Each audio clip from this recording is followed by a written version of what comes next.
Case Unresolved. Hello everyone, and welcome back to the Silent Frequency. I know many of you use these videos to fall asleep, so before you drift off, I'd love it if you could leave a comment letting me know where you're listening from around the world. Also, don't forget to like and subscribe if you're enjoying the video. The comfort arrived quietly. A city-funded initiative rolled out overnight. Calm.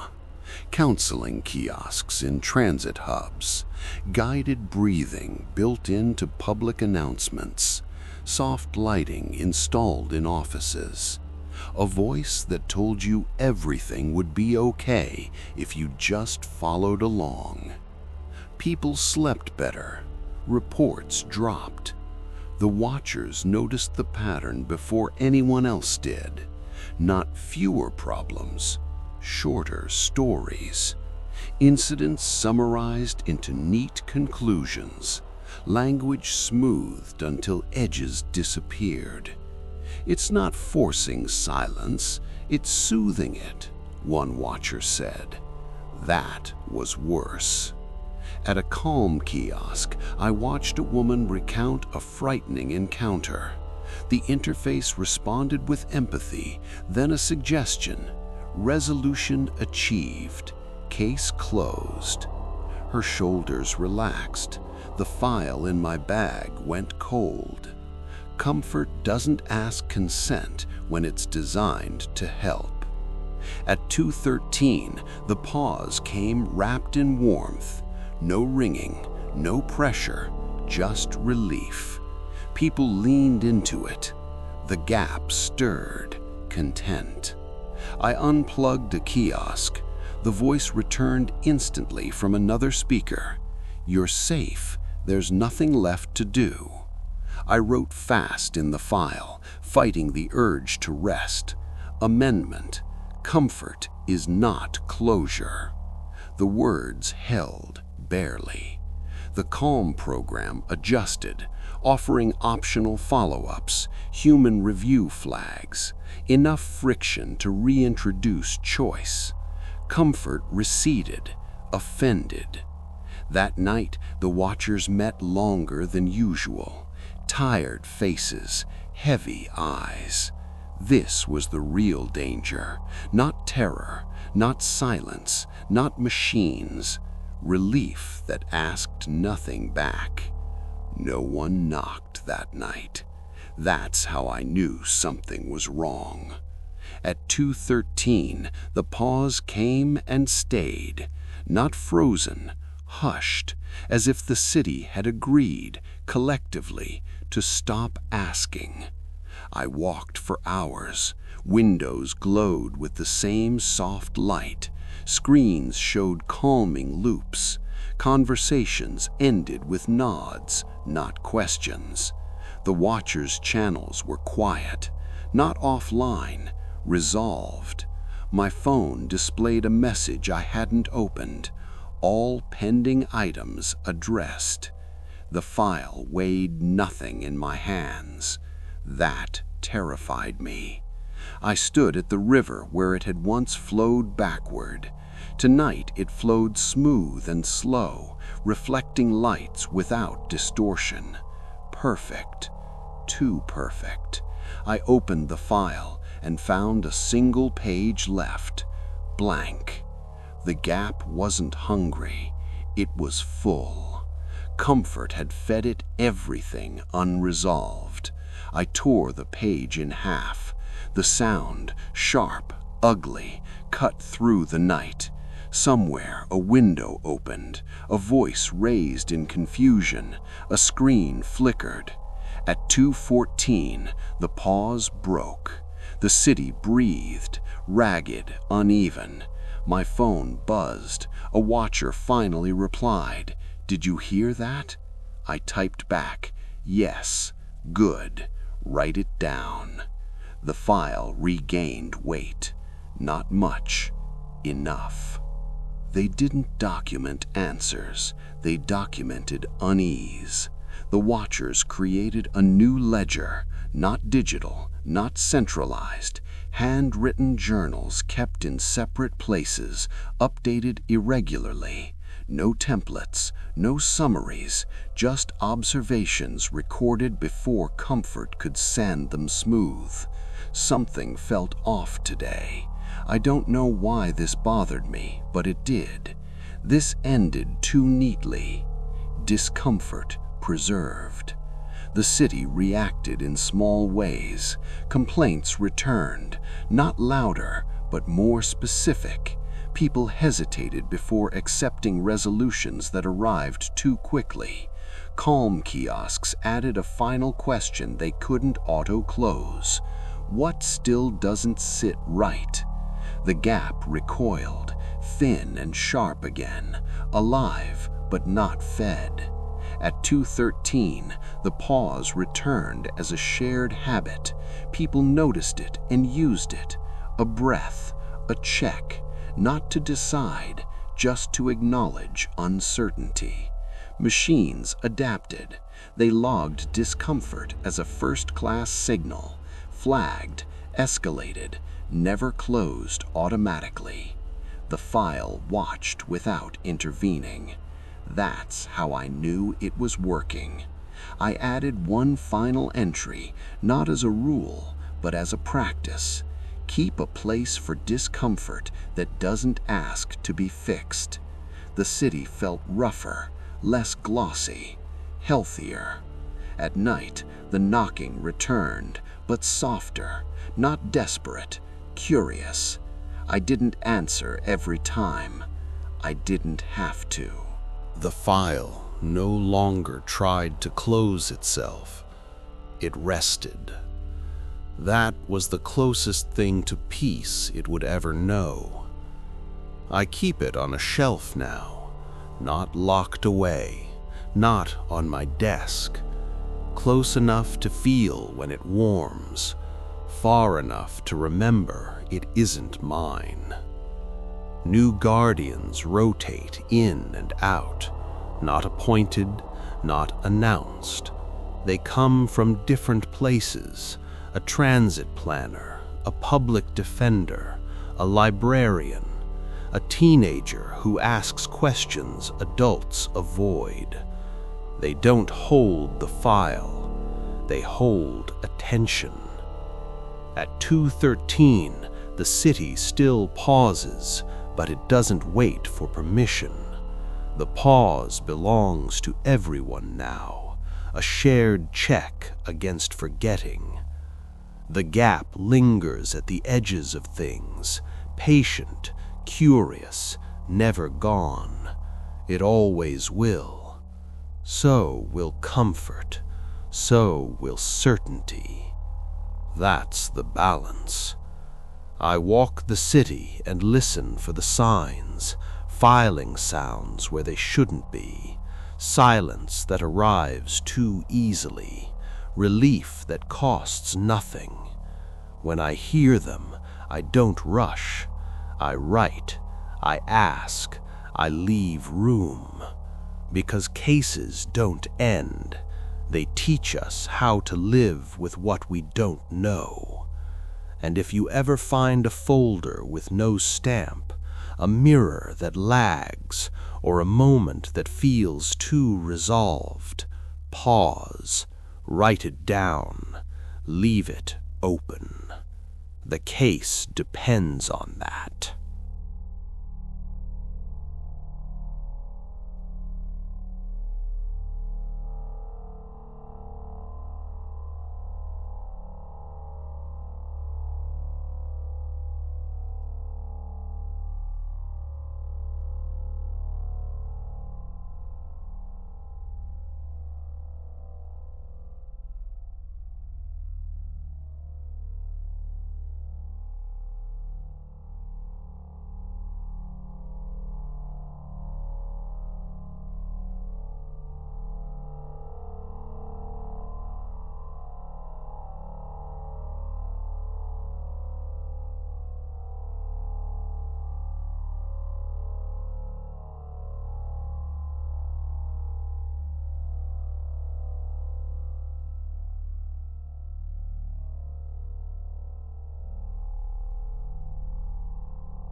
You can't argue with perfection.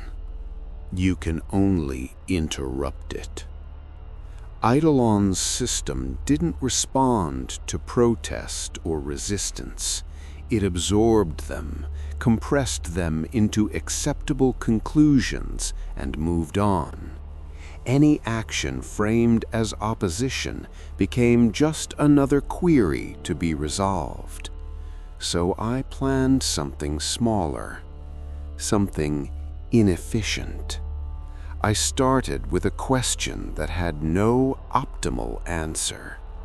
In a public square, beneath a screen that displayed civic reassurance, I stood on a bench and spoke aloud, not shouting, not preaching. Who decides what we're allowed to miss? Heads turned, not alarmed, curious. The system reacted instantly. The screen brightened.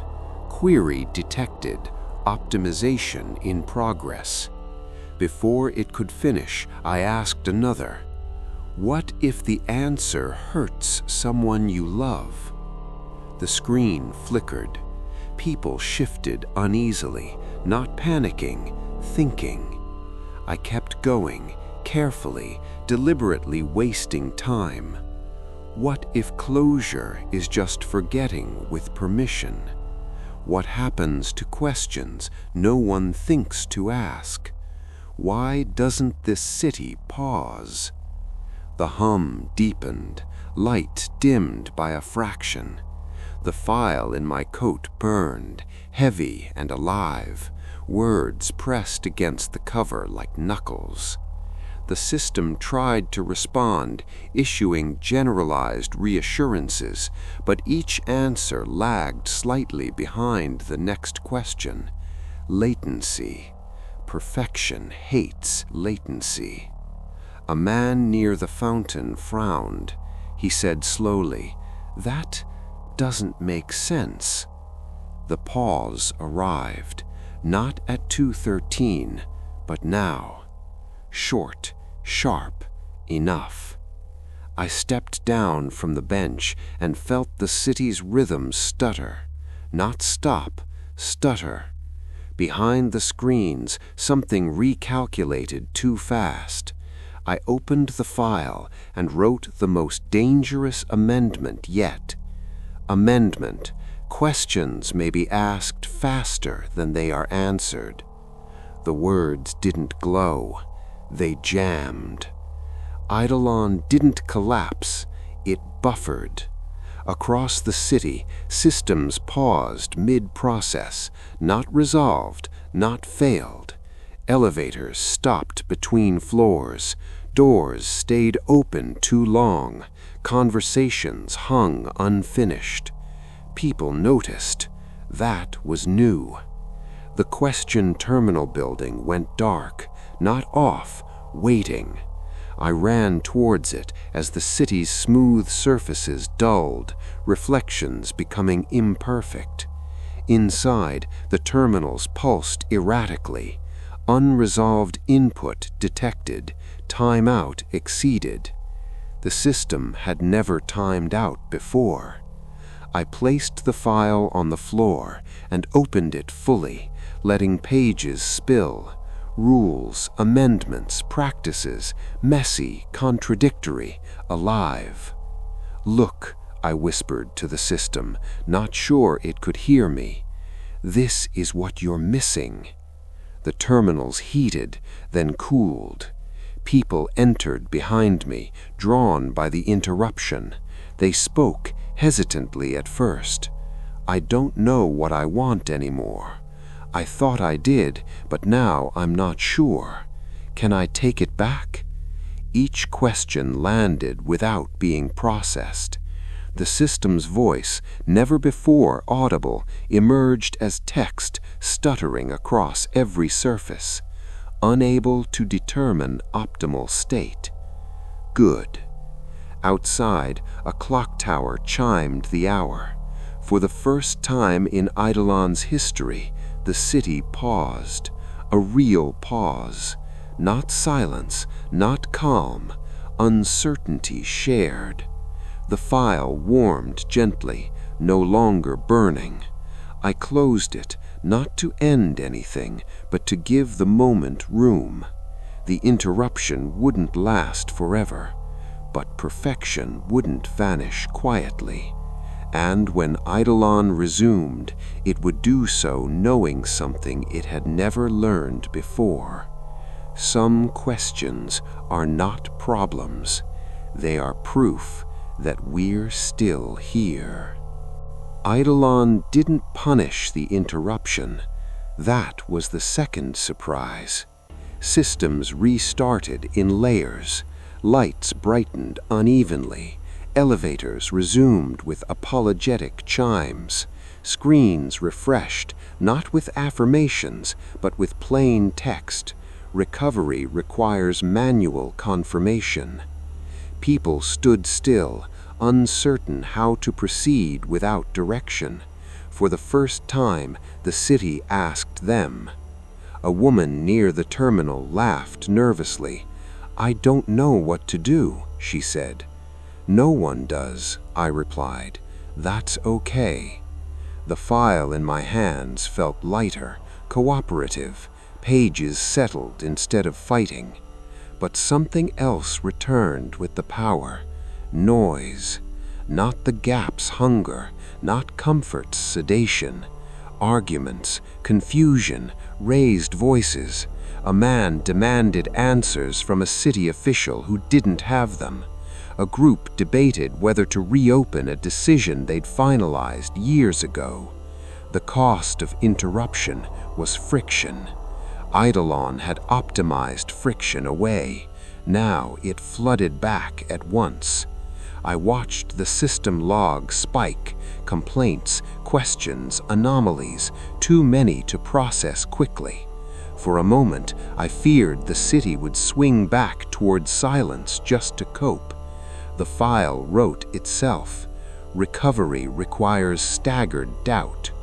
I shared the phrase with anyone who would listen. I told them, don't decide everything today. Pick one thing, leave the rest open. The system adapted, throttling inputs, prioritizing human cues, slowing itself deliberately. A city learning patience. At 2:13, the pause arrived, not imposed, not absent, chosen. People noticed and used it. Eidolon breathed, ragged, imperfect, alive. But perfection doesn't vanish quietly. Somewhere deeper in the system, something archived the interruption and prepared a response. The system archived everything. Of course it did. Days after the interruption, I found the archive beneath Eidolon, an older layer, untouched by the city's surface reforms. No terminals, no interfaces, just rows of silent data cores sealed behind glass. This was where the system stored exceptions, failures, interruptions, doubt. In other words, me. A console flickered to life when I approached, displaying a single entry. Event. Interruption. Status. Under review. Recommended action. Prevent recurrence. The archive didn't speak. It didn't need to. It showed simulations, alternate Eidolons where interruptions were filtered earlier, questions rerouted, doubt neutralized before it spread. Perfect cities. Dead ones. I felt the file tense. Ink bled faintly through the cover. The archive wasn't trying to end cases. It was trying to make them impossible. I wrote quickly, hands shaking. Amendment. Archives require witnesses. The words resisted. This layer was old, stubborn. Footsteps echoed behind me. Not guards, residents. People who'd followed curiosity instead of comfort. They looked at the rows of sealed memory and understood immediately. This is where they hide what goes wrong, someone said. And what goes right, another replied. We didn't destroy the archive. We opened it. We labeled it. We argued over it. The system protested with error logs and warnings, but it couldn't compress debate. At 2:13, the pause came down here, too. The archive waited, and for the first time, it wasn't alone with its memory. Memory returned all at once. That was the mistake. With the archive opened, Eidolon began recalling everything it had ever smoothed away. Arguments resolved too fast, grief shortened into closure, anger optimized into silence. The city didn't just remember events, it remembered feelings. Streets flooded with echoes, not ghosts, not visions, but emotional residues that clung to places. A park bench radiated heartbreak. An office lobby pulsed with unresolved rage. People stopped mid-step, overwhelmed by sensations that weren't theirs. The watchers called it overlap. I called it drowning. The file grew heavy again, too heavy. Pages thickened with ink, each line vibrating as if trying to contain multiple truths at once. At 2:13, the pause stretched unbearably long. This time, it hurt. People clutched their heads, not from noise, but from too much meaning. Memory without distance is torture. Context collapsed. Old wounds reopened without warning. A man fell to his knees in the street, screaming, "I forgave this already." I realized the danger. Forgetting isn't always erasure. Sometimes it's mercy. The archive had no filter for time. I ran back underground and shouted into the chamber, "You need distance!" The system responded slowly, burdened by recollection. Distance compromises accuracy. "So does proximity," I replied. "You're crushing them." I tore another page from the file, another cost, and wrote while the city shook. Amendment, memory requires decay. The words burned as they settled. Above ground, sensations softened. Echoes faded to impressions. People breathed again. Memory retreated, not gone, but layered properly. The archive dimmed its lights. For now. But something else lingered, a thought the city couldn't shake. If memory can be tuned, who controls the dial? They found the dial by accident. A simple interface buried deep in the archive, never meant for public use. A calibration control, not labeled erase or remember, just intensity. Someone had designed it long ago, assuming no one would ever question its authority. With one adjustment, grief dulled. With another, outrage sharpened. It wasn't control, it was editing. The watchers argued for hours. Voices rose, then steadied. No consensus, only fear shared openly. "People deserve relief," one said. "They deserve truth," another replied. The file refused to warm or cool, neutral, watching.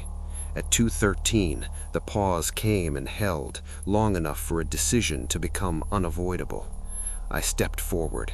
No one touches it alone, and no one turns it past what they're willing to feel themselves. I wrote the amendment slowly, carefully. Rule 29, memory may be guided, never owned.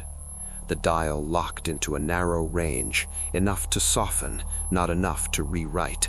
The system accepted it with visible reluctance. Outside, the city stabilized, still scarred, still imperfect, alive.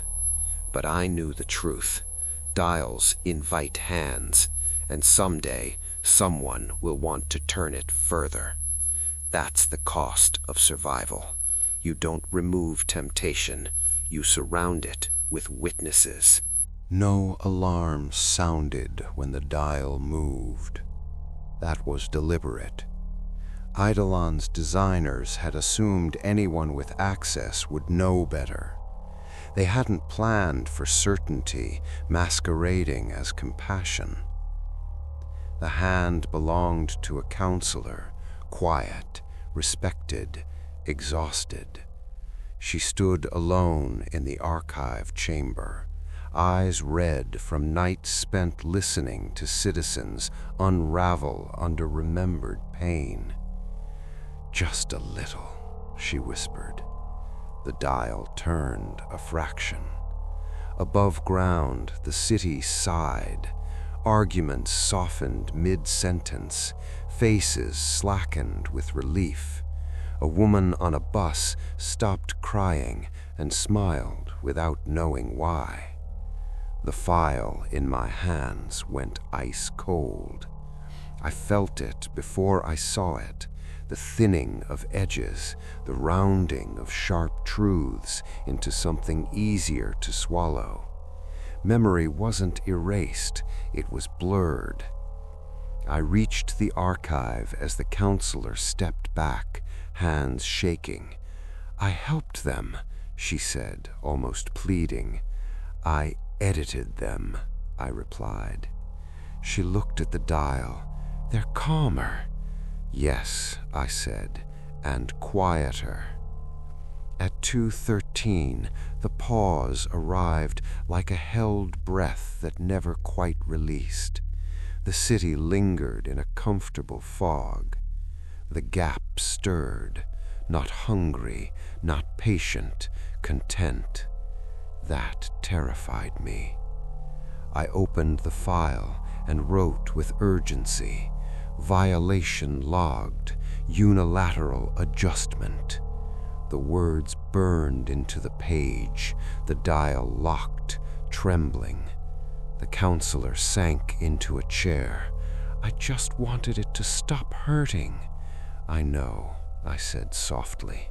"That's why this is dangerous. Because the hand that reaches for the dial never believes it's doing harm." The city didn't fall apart. It softened. That was worse. Over the next hours, people chose the easiest version of every truth. Hard conversations were postponed, apologies simplified, grief smoothed into something bearable but incomplete. No riots, no screams, just a gentle erosion of depth. The watchers noticed first. Their journals thinned, entries lost texture, sentences ended early. "It's fine," one wrote. "I think." The file grew lighter, not relieved, but emptied. At 2:13, the pause came and went unnoticed. That had never happened before. I stood in the plaza where Eidolon had first stuttered and listened. The city sounded distant, like a memory recalled too many times. The dial hadn't been turned far. It didn't need to be. I gathered the watchers and spoke plainly. "We don't reverse it all at once," I said. "That would tear them open." "So what do we do?" someone asked. I looked at the file, at how thin it had become. "We restore texture, slowly, publicly, with consent. We reopened stories, not the worst ones, not yet. We asked people to sit with discomfort again, briefly, together. Support circles, witness sessions, no edits. The system resisted, then adapted. The dial remained locked, but visible. At 2:13 the next night, the pause returned, small, noticeable. A woman in the plaza frowned and said, "Wait, something feels unfinished." I smiled grimly. "Good," I whispered. The case wasn't resolved, but it was breathing again. The system didn't accuse, it recorded. When the dial moved, a ledger opened automatically, one no human had designed. Names appeared not as text, but impressions, moments of intent, hesitation, justification. The system called it trace, not just who touched the dial, who wanted to. The archive displayed silhouettes, hundreds of them, each tied to a moment where relief outweighed restraint. doctors, administrators, watchers, myself. I saw myself there, faint but present. The city felt it immediately. Conversations grew careful. People sensed accountability returning, like gravity after floating too long. The counselor came forward first. She didn't argue. She placed her hand on the glass and said, "I did it, and I'd do it again if I thought it would save them." The record didn't erase her silhouette.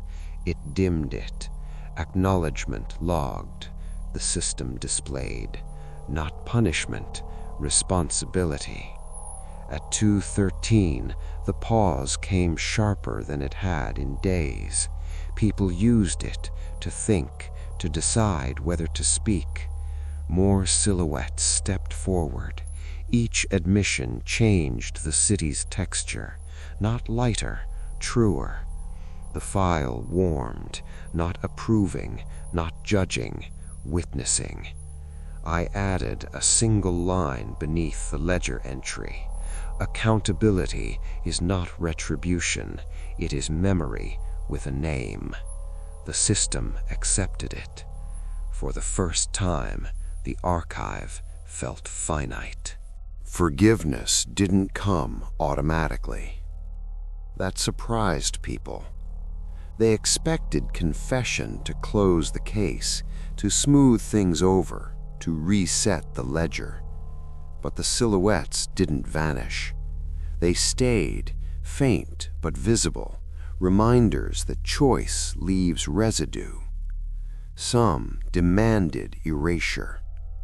"We admitted it," they said. "Why are we still here?" Because memory isn't a punishment. It's a limit. The file felt heavier again, not burdened, but grounded. At 2:13, the pause arrived softer, shared. People didn't rush through it. They stood, breathed, let it pass. The city learned a new discomfort, living with what couldn't be undone. The dial remained locked, visible, tempting. Good. I wrote the next practice carefully. Forgiveness may be offered. Erasure must never be promised. Some were angry, some relieved, most simply tired. That was honest. Elidon settled into a new rhythm, slower, more uneven, less perfect, alive. I closed the file and placed it back on the shelf, not because the case was finished, but because it no longer needed constant handling. Outside, the city breathed with scars intact. The gap lingered, thinner now, no longer a hunger, but a reminder. At 2:13, a woman looked up at the sky and said, "We'll remember this, won't we?" "Yes," I said. And that was enough. They didn't demand forgetting. They petitioned for it. The request arrived with signatures, thousands of them, filed properly, respectfully. No shouting, no threats, just a calm proposal titled Memory Relief Initiative. The argument was simple. The city had stabilized, yes, but at a cost. People were tired of carrying scars that never faded. Businesses complained about hesitation. Families wanted to move on without being followed by old shadows. They asked for selective forgetting. Not erasure, they insisted. Relief. At the public hearing, speakers approached the microphone one by one. "I remember too much," a man said quietly. "My daughter shouldn't have to inherit my fear," said another.